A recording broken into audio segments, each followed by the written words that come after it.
J'ai rencontré un gars qui m'aimait bien, mais malheureusement pour lui, je n'étais pas amoureuse de lui. Et je lui faisais vivre des misères sans m'en rendre compte.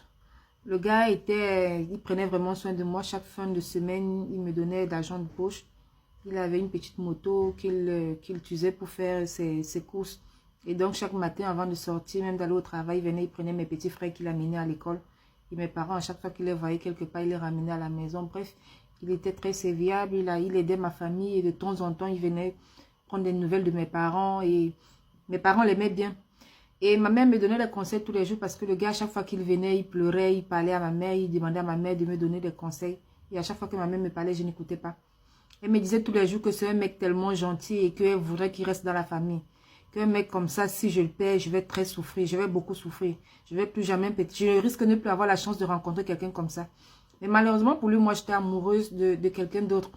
Et le gars dont j'étais amoureuse ne vivait pas très loin de chez lui. Donc à chaque fois que j'allais, parfois même le matin quand je passais la nuit chez mon copain, quand je rentrais le matin, on se croisait lui qui allait au travail. Et il avait souvent mal, parfois il venait, il pleurait, il pleurait chez ma mère, il demandait à ma mère ce qu'il faut, à mes soeurs, à mes amis aussi, ce qu'il faut pour que je sois heureuse, pour que je l'aime et tout.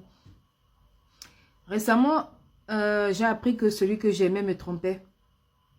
Et il avait demandé à sa mère de lui trouver une femme au village parce que selon lui, les femmes de la ville ne sont pas fiables, on ne peut pas faire confiance aux femmes de la ville. Alors que je l'aimais tellement et on parlait déjà de mariage. Donc, il a dit à sa mère de lui chercher une femme au village. Et malgré tout ça, il me trompait avec une autre fille. Donc, quand j'ai appris ça, je me suis dit, bah, ça ne sert à rien de continuer. Vu que j'ai quelqu'un qui m'aime de l'autre côté, c'est mieux que je me concentre sur lui et que j'apprenne à l'aimer. Mais malheureusement, quand j'arrive chez lui, je rencontre ma cousine qui sort de chez lui. Et je demande à ma cousine, mais qu'est-ce que tu fais chez mon petit ami? Elle me dit, non, c'est plus ton petit ami, c'est mon petit ami maintenant. Moi, je suis choquée. Comment est-ce que mon petit ami est devenu ton petit ami? Elle me dit, va demander à ta mère, tu sauras. Et c'est seulement à ce moment, quand je rentre à la maison, je pose des questions à ma mère. C'est là que ma mère me dit qu'elle était fatiguée de voir le jeune pleurer.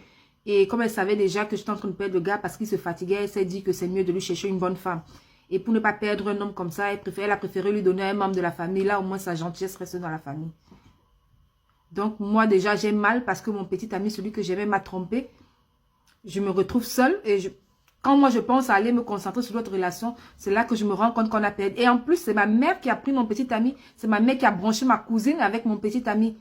Donc, j'ai tellement mal, je ne sais pas quoi faire. Vous avez déjà vu une mère pareille qui pense à l'avenir, qui pense au bonheur de sa nièce avant le bonheur de sa propre fille. Et puis, elle ne m'a même pas dit. Elle ne m'a pas mise au courant. J'ai juste appris ça comme ça. Moi, je ne peux pas laisser ça passer. Je sais.